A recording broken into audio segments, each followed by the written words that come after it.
कुछ लोग अचानक से ढेर सारा वजन तो घटा लेते हैं, पर इसके बाद उनकी स्किन लटक जाती है।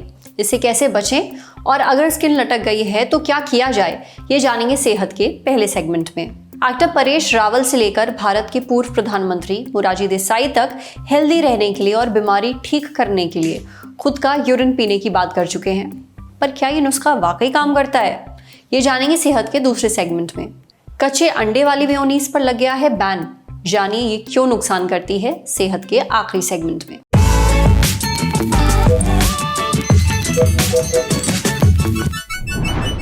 क्रैश डाइट, ओजेम्पिक या फिर बहुत सारी एक्सरसाइज करके अचानक से ढेर सारा वजन तो घटा लिया, पर ये क्या हो गया, ये स्किन क्यों लटक गई? ये बहुत ही आम दिक्कत है उन लोगों की जो अचानक से ढेर सारा वेट लॉस कर लेते हैं। लेकिन अब ये स्किन कैसे ठीक की जाए, ये जानेंगे आज सेहत के इस एपिसोड में। डॉक्टर से समझेंगे कि वजन घटाने के बाद स्किन लटक क्यों जाती है, थुलथुली क्यों हो जाती है, कौन लोग इसके ज़्यादा रिस्क पर हैं, वजन घटाते हुए किन गलतियों से स्किन लटकती है, ढीली हो जाती है, और अगर ऐसा हो चुका है तो फिर इसका क्या इलाज है, सुनिए। सडन वेट लॉस के बाद या वजन घटाने के बाद स्किन इसलिए लटक जाती है क्योंकि जो स्किन के अंदर हमारे कोलेजन इलास्टिन फाइबर्स होते हैं, इनका ब्रेकडाउन बहुत सडन होता है and it is like a rubber band. Our body is like a rubber band.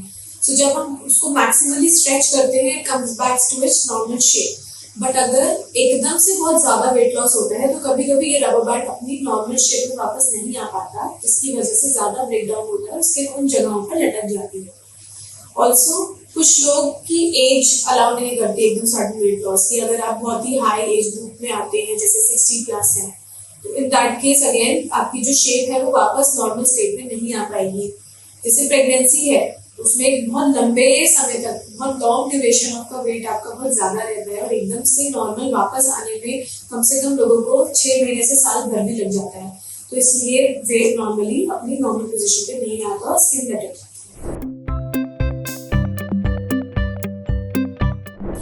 ऐसा सबके साथ नहीं होता। जो लोग इससे ज्यादा रिस्क पे रहते हैं, मैंने जैसे बोला कि बहुत ज्यादा जिसका वेट लॉस एकदम से हुआ हो, सडन वेट लॉस हुआ हो, उनके केस में या ज्यादा एज वाले लोगों के केस में कुछ लोग की जेनेटिक्स ऐसी होती है कि कुछ लोगों की स्किन बहुत ज्यादा इलास्टिक होती है और कुछ लोगों की बहुत कम इलास्टिक होती है। जिन लोगों की कम इलास्टिक स्किन होती है उन लोगों की स्किन लटकने के चांसेस बहुत ज्यादा होते हैं।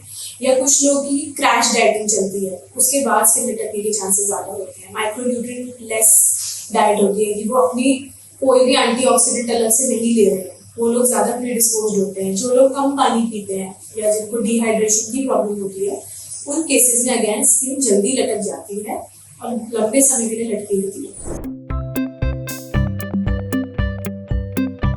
वजन घटाते हुए यही गलतियां हैं कि अगर आपने एकदम से बहुत ज्यादा वेट घटा लिया क्रैश डाइटिंग से, तो आपने अपना माइक्रोन्यूट्रिएंट का ध्यान नहीं रखा, फिर आपने एकदम भी प्रोटीन डाइट नहीं लिया, मसल ट्रेनिंग नहीं करी। जैसे जिम में जाकर एक मसल बिल्डिंग होती है, कुछ एक्सरसाइजेस होती हैं, तो स्ट्रेंथ ट्रेनिंग कहते हैं।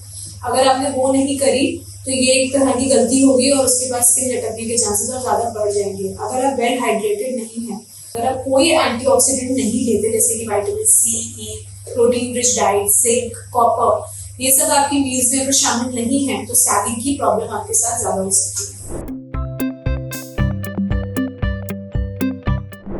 इसका आप मल्टीपल तरीकों से इलाज कर सकते हैं। देयर आर फ्यू प्रोसीजर्स, जैसे कि माइक्रोनीडलिंग है या रेडियो फ्रीक्वेंसी टेक्निक है, अल्ट्रासाउंड टेक्निक है।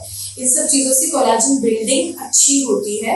इनमें अगर आप स्किन पे नीडल्स को डालेंगे तो वो कोलेजन फाइबर्स को स्टिमुलेट करके उनको मल्टीप्लाई करती है और इससे कोलेजन ज्यादा बन सकता है। मार्केट में आजकल कोलेजन ड्रिंक्स भी अवेलेबल हैं।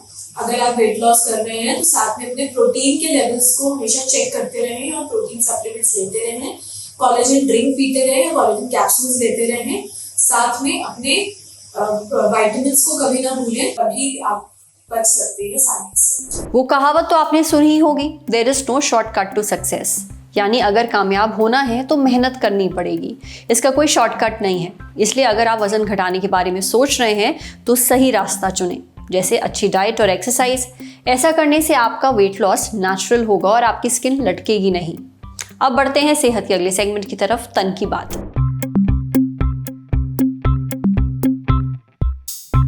वीरू देवगन साहब आए थे, मैं नानावटी में था, तो वीरू देवगन साहब ऐसे ही चक्कर लगा, किसी को मिलने आए होंगे, पता चला परेश है यहाँ पे, क्या हो गया तुझे? मैंने नहीं सर ये मैं गिर गया। अच्छा कैसा है? मतलब अभी 3-4 दिन हुए हैं। मैं बोलूँगा वो करेगा? बोला क्या करेगा? बोला हाँ मैं करूँगा सर, बोलिए। सुबह उठ के फर्स्ट यूरिन पीना अपना है, फर्स्ट यूरिन पीना। सब फाइटर लोग ये करते हैं, कोई तकलीफ नहीं रहेगी, कभी कुछ नहीं होगा, फर्स्ट यूरिन पीना। लेकिन अगली रात को दारू बनो, दारू तो बंद है मेरा, मटन बटन कुछ मत खाना, तम्बाकू ममाकू कुछ मत खाना, जो खाता है नॉर्मल खाना, लेकिन फर्स्ट यूरिन सुबह उठ के पीना। ठीक है यार मैं पीऊँगा पक्का, ठीक है तो देखना तू। वो चले गए। दूसरे दिन मैं सुबह अपने आप को तैयार किया, लेकिन मैंने ये सोचा था कि अगर मुझे यूरिन पीना ही है तो मैं तो उड़ेल नहीं दूंगा, I sip it like a beer.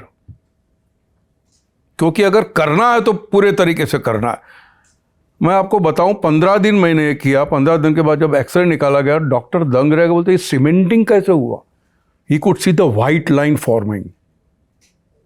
और जो मैं निकलने वाला था 2 या 2.5 महीने में अस्पताल के बाद काम करने वाला था, वो with in month and half में शुरू हो गया। ये जादू हुआ था। बॉलीवुड एक्टर परेश रावल पिछले दिनों ललन टॉप के show guest in the news room में आए हुए थे।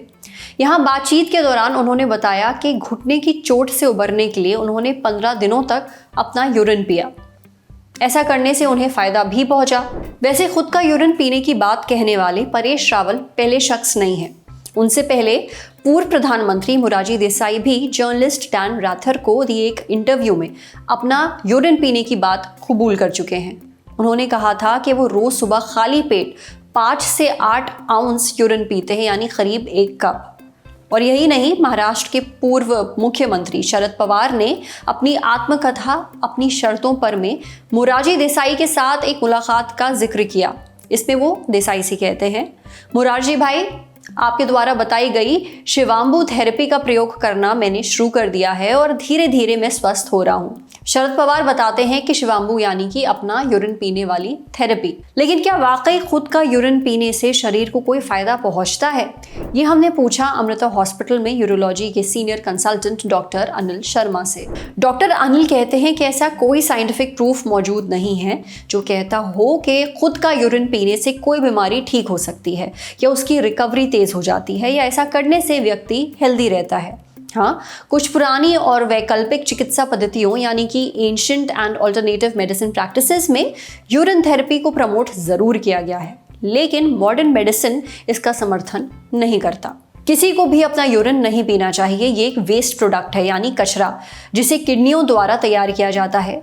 यूरिन में करीब 95% पानी होता है, बाकी 5% में दूसरे वेस्ट सब्सटेंसेस होते हैं, यानी वो चीज़ें जिनकी ज़रूरत शरीर को अब नहीं है, जैसे कि यूरिया, क्रिएटिनिन, यूरिक एसिड और अमोनिया। वैसे यूरिन में सोडियम, पोटेशियम क्लोराइड और फॉस्फेट जैसे इलेक्ट्रोलाइट्स भी होते हैं। यूरिन में कुछ मात्रा में प्रोटीन्स, हार्मोन्स, दवाइयों और टॉक्सिन्स के टूटने पर बनने वाले केमिकल बाय प्रोडक्ट्स भी हो सकते हैं। यूरिन का काम है शरीर में मौजूद एक्स्ट्रा चीज़ों को बाहर निकालना ताकि शरीर का केमिकल बैलेंस बना रहे। अब अगर अपना ही यूरिन पी लिया जाए तो ये सारा वेस्ट मटेरियल वापस शरीर में चला जाता है। इससे कई तरह के इन्फेक्शंस हो सकते हैं, खासकर यूरिनरी ट्रैक्ट इन्फेक्शन यानी पेशाब का इन्फेक्शन, किडनी और पाचन तंत्र से जुड़ी दिक्कतें भी। यूरिन में कई तरह के हानिकारक बैक्टीरिया भी हो सकते हैं जो यूरिन पीने पर वापस शरीर में जा सकते हैं, इसलिए किसी को भी यूरिन नहीं पीना चाहिए। वैसे आपको उत्तर प्रदेश के गाजियाबाद का वो मामला तो याद ही होगा जहाँ एक हाउस हेल्प अपने यूरिन से आटा गूंथती थी। उसके लगातार ऐसा करने से उस घर के सभी सदस्य बीमार पड़ गए थे। सभी को लिवर और पेट से जुड़ी बीमारियां हो गई थी। साल 1945 में British naturopath John W Armstrong ने अपनी किताब the water of life a treatise on urine therapy के जरिए यूरिन थेरेपी को लोकप्रिय बनाया था। इसमें दावा किया गया था कि यूरिन से बड़ी बीमारियां ठीक की जा सकती हैं, लेकिन मॉडर्न मेडिसिन इन दावों का समर्थन नहीं करता है। द लिवर डॉग के नाम से मशहूर डॉक्टर सीरियाक एबी फिलिप्स ने भी इस पर अपनी राय रखी है। सोशल मीडिया प्लेटफॉर्म एक्स पर उन्होंने लिखा कि किसी के कहने पर अपना या किसी दूसरे का यूरिन ना पिएं। ऐसा कोई वैज्ञानिक प्रमाण नहीं है कि यूरिन पीने से शरीर को फायदा पहुंचता है। असल में तो यूरिन पीना बहुत नुकसानदेह है। इसे पीने से खून में बैक्टीरिया, टॉक्सिन्स और कई तरह के हानिकारक पदार्थ पहुंच सकते हैं।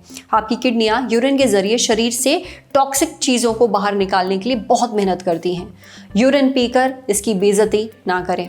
वहीं डॉक्टर अनिल आगे कहते हैं कि खुद को किसी भी बीमारी से ठीक करने के लिए एविडेंस बेस्ड ट्रीटमेंट लीजिए, यानी ऐसा इलाज करवाइए जिसका वैज्ञानिक प्रमाण मौजूद है। खूब पानी पीजिए, हेल्दी खाइए और कोई दिक्कत हो तो डॉक्टर की राय लीजिए। बिना डॉक्टर की सलाह के खुद से कोई भी उपचार ना करें। समझे। अब बारी सेहत के आखिरी सेगमेंट की, खुराक यानी झक्कासी हेल्थ टिप।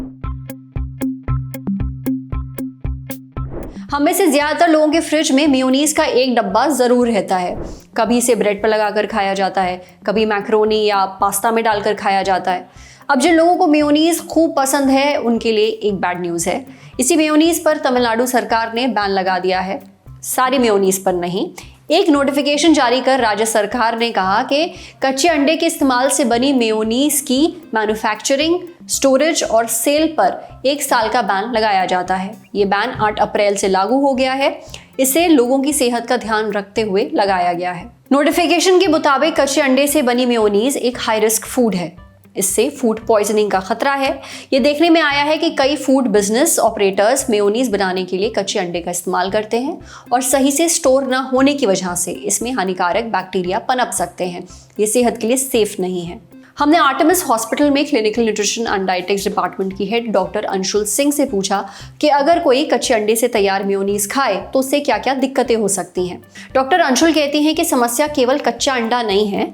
अगर कच्चे अंडे से तैयार की गई मेयोनीज को ठीक तरह स्टोर नहीं किया गया या सेफ्टी का ध्यान रखते हुए नहीं बनाया गया तो उसमें हानिकारक बैक्टीरिया पनप सकते हैं, खासकर salmonella typhimurium, salmonella enteritidis, E coli और लिस्टेरिया मोनोसाइटोजेनेसिस नाम के बैक्टीरिया। माफ़ कीजिएगा, ये थोड़े टंग ट्विस्टर जैसे नाम हैं। जब आप ऐसी दूषित मेयोनीज खाते हैं तो ये बैक्टीरिया आपके शरीर में भी पहुंच जाते हैं, जिससे फूड पॉइजनिंग हो सकती है, यानी उबकाई, उल्टी, पेट दर्द, बुखार और दस्त जैसी दिक्कतें शुरू हो सकती हैं। इसी वजह से तमिलनाडु सरकार ने कच्चे अंडे से तैयार मेयोनीज पर बैन लगा दिया है। तमिलनाडु के बाद कर्नाटक के डॉक्टर्स भी ऐसी मेयोनीज पर बैन लगाने की सिफारिश कर रहे हैं।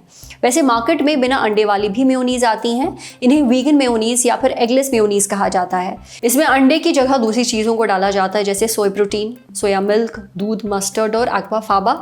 उबले चने के पानी को एक्वाफाबा कहते हैं। इनकी मदद से बिना अंडे के एक बढ़िया, गाढ़ी और चिकनी मेयोनीज बनाई जा सकती है। इसके 2 फायदे होते हैं। एक तो इसे शाकाहारी और वीगन लोग भी खा सकते हैं। दूसरा, इसमें सैल्मोनेला जैसे हानिकारक बैक्टीरिया के पनपने का भी कोई खतरा नहीं होता है। आज सेहत पर इतना ही। अगर आप एक डॉक्टर हैं, हमसे कुछ शेयर करना चाहते हैं तो जो ईमेल आईडी इस वक्त आपको अपनी स्क्रीन पर दिख रही है उस पर हमें एक मेल भेज दीजिए। शुक्रिया।